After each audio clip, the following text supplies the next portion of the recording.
In this video, we'll be going through some data pre-processing techniques. If you're unfamiliar with the term, data pre-processing is a necessary step in data analysis. It is the process of converting or mapping data from one raw form into another format to make it ready for further analysis. Data pre-processing is often called data cleaning or data wrangling, and there are likely other terms. Here are the topics that we'll be covering in this module.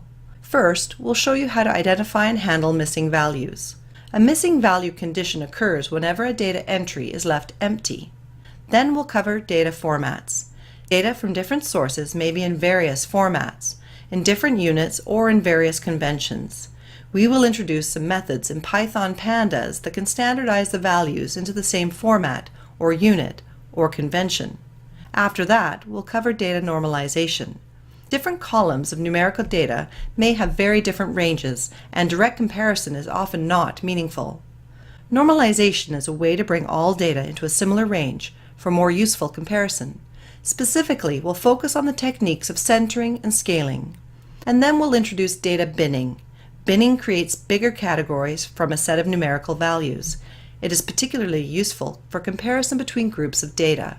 And lastly, we'll talk about categorical variables and show you how to convert categorical values into numeric variables to make statistical modeling easier. In Python, we usually perform operations along columns.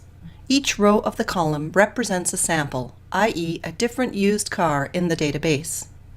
You access a column by specifying the name of the column. For example, you can access symboling and body style. Each of these columns is a pandas series. There are many ways to manipulate data frames in Python. For example, you can add a value to each entry of a column. To add one to each symboling entry, use this command. This changes each value of the data frame column by adding one to the current value.